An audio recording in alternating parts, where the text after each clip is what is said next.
Hi, my name is Consuela Kayla, and I'm here with another informative video. And in this video, I would like to talk about how to backpack. Backpacking can be a lot of fun, but with some helpful tips, it can be even better. So, what exactly is backpacking? Backpacking is basically like a low budget way of traveling for an extended long period of time.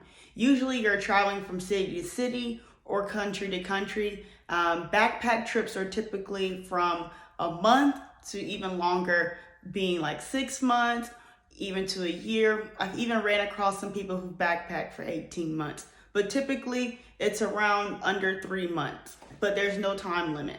It's just an extended period of time.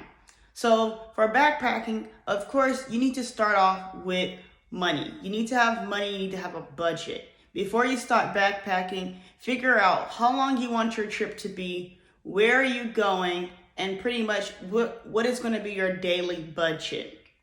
You want to do research on what areas that you're going to be traveling to. Some popular backpacking trips may be backpacking across South America, which I'm very familiar with, backpacking in Europe, which I'm also familiar with, or you can backpack in Asia.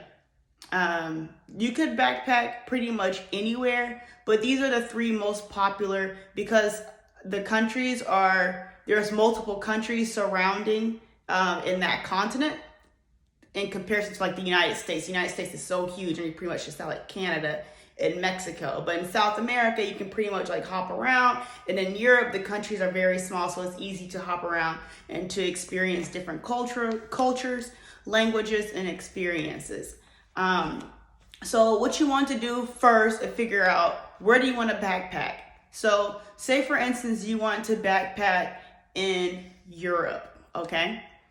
So what you would do is figure out, okay, you have to figure out your flight, where you're going to fly into, where are you going to start it off, and where you're going to end. It's very important that you map out kind of like where you are going. You can have a nice concrete plan, or it can be kind of loose, but it's important to know where you're going to start and kind of like where you're going to end. I say this because every country is different.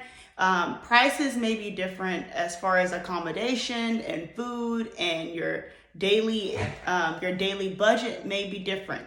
For instance, if you backpack in Europe, you may find that it's a lot cheaper once you're in like Czech Republic compared to when you get to like Paris, France. You know, Paris, France is very expensive compared to other countries that you may be backpacking through.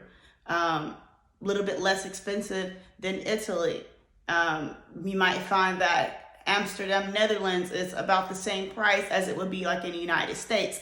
So you kind of need to get a gist of how expensive is this place to travel, how much does it cost to eat, how much does it cost for transportation, and how much is it going to cost for accommodation. So accommodation, food, transportation, those are the three main things. That's pretty much your survival. You need somewhere to eat, you need somewhere to sleep, and then how you're going to get around. So those are the three most important things.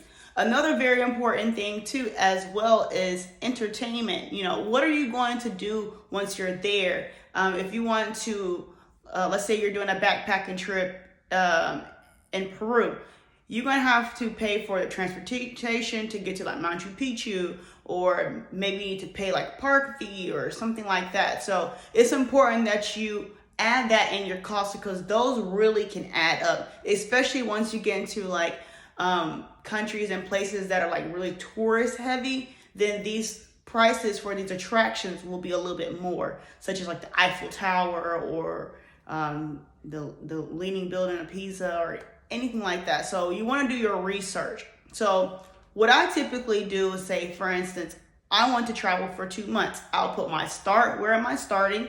I'll write down the area, kind of like map out where I'm going. And then I look at what cities, say for instance, if it's like Brazil, that's a huge country. I'm not really going to be popping in Brazil for a couple days and then popping into Argentina. Most likely I'm going to stay in Brazil for at least a week or two, and I'm going to kind of like map out you know, my direction. So from north to south or from south to north.